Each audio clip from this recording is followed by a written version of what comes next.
Je suis tellement heureuse de vous retrouver tous pour ce rendez-vous exceptionnel.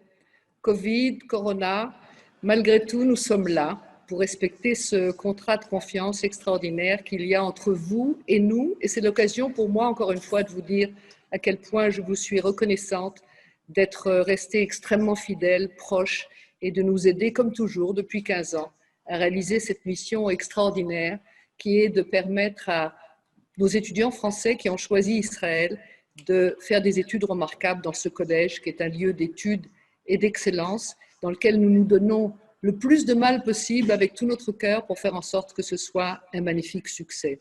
Alors non seulement vous, vous êtes là, mais ce qui est encore plus extraordinaire, c'est que tous nos partenaires ont répondu présent, que ce soit l'Alliance israélite universelle avec Mark Eisenberg qui est partout, avec l'actualité juive, avec Kalita, avec l'Institut Lévinas, bien sûr, et le professeur Rabinovitch, avec l'Institut français et son directeur Jean-Jacques Pierrat, avec Petit Futé, avec nos amis d'Elnet France, avec la Fondation Azria, avec la Fondation Underwood, avec Sam Pinto, avec Claude Liel.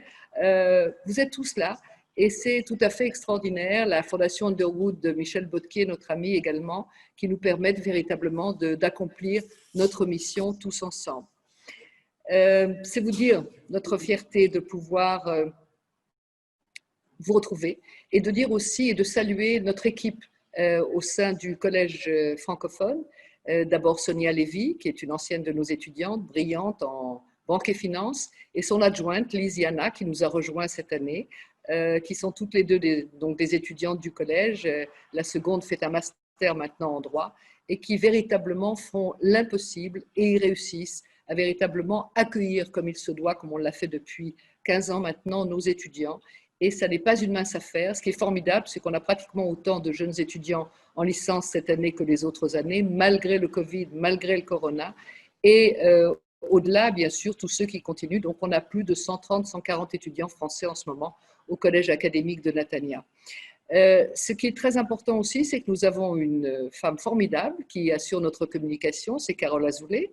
Et puis, on a un chef d'orchestre qui n'est pas n'importe qui, c'est un enseignant en microéconomie et en mathématiques, qui est Michael Zouari, que je veux remercier infiniment parce qu'il est en train de faire des acrobaties extraordinaires avec tous les éléments technologiques pour qu'on soit ensemble ce soir dans de très bonnes conditions, avec un bon visuel et avec un bon son. J'espère que vous en profitez.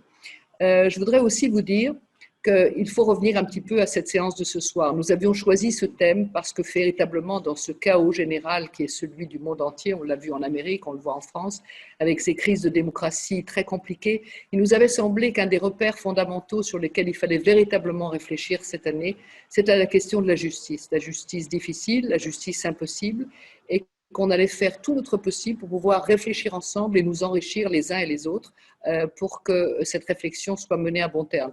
J'ai aussi oublié, pardon, parce que c'est très important, l'espace francophone d'Ashdod, avec Michel Assoun et Linda Ram, que je veux saluer et que je veux remercier d'être à nos côtés également. Alors voilà, tout cela, c'est nous, et au-delà, bien sûr, notre directeur académique de ce cycle, qui est le professeur Denis Charbit, avec qui on va faire quelque chose d'extraordinaire cette année. On va innover, on va ajouter quelque chose, malgré cette crise et malgré ces difficultés.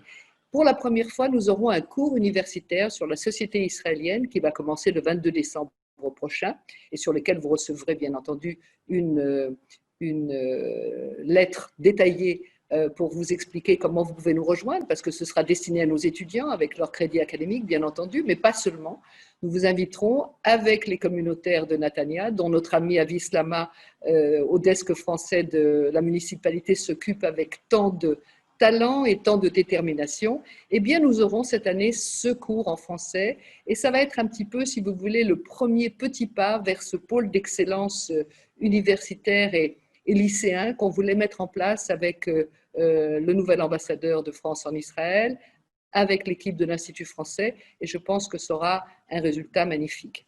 Alors, ce que je voulais vous dire, c'est que pour des raisons évidemment de gravité sanitaire en France, avec ce qui se passe, avec un confinement extrêmement rigoureux, notre ami Robert Badinter, qui est un tout jeune monsieur de 92 ans, n'a pas pu se libérer et ouvrir ses portes à notre grand professionnel, notre ami de toujours, Paul Amar, pour avoir un entretien en direct, parce que c'était véritablement prendre un risque qu'on ne voulait pas qu'il prenne et qu'il ne l'a pas pris. Mais on va, si vous voulez, réfléchir ensemble à tout ce qu'on avait prévu, avec des chapitres articulés autour de son parcours, grâce au professeur Charbit, qui va véritablement être le maître, si vous voulez, de cette architecture et de ce contenu, qui va se dérouler au fur et à mesure dans l'heure un petit peu plus, l'heure et demie qui va suivre.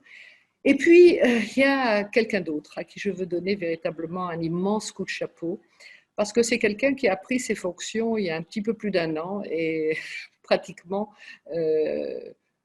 80% de son temps a été déjà freiné par le Covid et le Corona. C'est son Excellence l'ambassadeur de France en Israël, Éric Danon.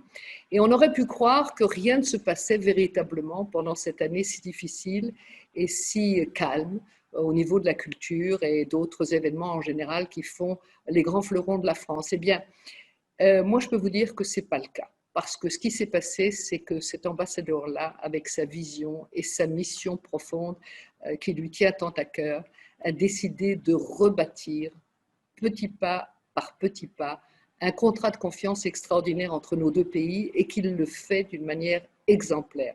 On ne peut pas tellement en parler parce qu'il s'agit énormément de collaboration et de partenariat au niveau des renseignements généraux, au niveau de l'aide mutuelle pour essayer de combattre ce terrorisme abominable qui sévit en France ces dernières années, mais pas seulement. Et ça se fait pratiquement tous les jours, toutes les semaines, entre les experts d'ici, entre les experts de là, mais surtout, ça permet véritablement de retrouver ce moment magnifique qui était celui pendant des années qui existait entre la France et Israël, et ça, c'est grâce à lui. Et en plus, il est là, complètement là, fidèle, comme d'habitude. L'année dernière, il avait ouvert notre cycle sur l'engagement avec David de Rothschild, avec une communication qui avait fait l'admiration de tout le monde.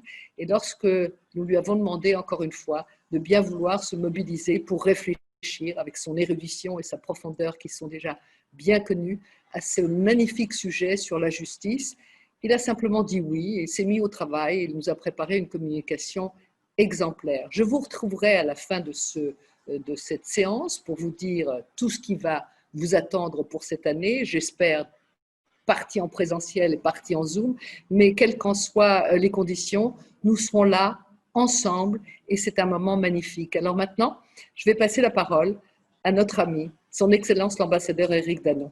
C'est à vous, cher ami.